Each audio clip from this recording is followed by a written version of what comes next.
A local woman is using the pain of her son's death to try to get drivers to stay focused on the road. Christy Finney's son, Dustin, was hit and killed by a drunk driver, and she's doing all she can think of to make sure it doesn't happen to another family. New at 11 now, Cor Harlan is live in southeast Portland near the scene of Dustin's tragic death. Cor. That's right, Kelly. This happened a little more than 2 years ago here near Southeast 85th and Division. And as you mentioned, it has prompted Dustin's mother to begin a campaign to get people to pay attention to the road while they're driving. Christy Finney's life changed forever during a summer night 2 years ago.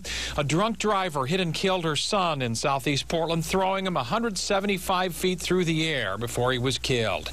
She's taken up a very public campaign since to make sure that her suffering isn't repeated. One of the things I do is I end my presentation with a picture of my son in his coffin. And I say, you know, we all need to drive more carefully because this isn't the last picture that we want to take of our child. Part of Christy's campaign involves starting a website called Faces of Fatalities to make sure that drivers keep their focus on driving.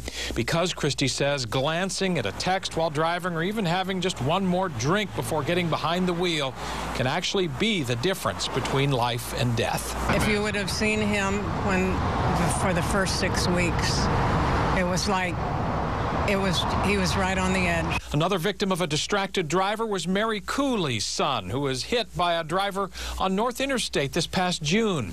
Mary's son Mike was riding home from work. He was hit by a pickup.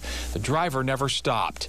Since then, Mike has had 13 surgeries. He still can't walk on his own, has a tube down his throat as well. It was a driver's moment of weakness that will haunt Mike's family the remainder of their lives. Mike was a hit and run. It was a hit and run.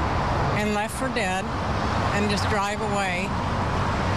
We can't have that on our roads. For both women, the website is a voice that illustrates how dire consequences can be when distracted drivers get behind the wheel.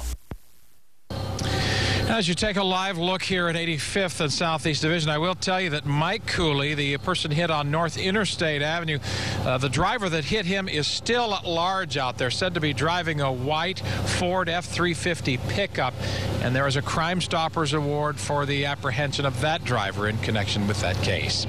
Live here in Southeast Portland, Cor Harlan, KOIN 6 News. Cor, thank you.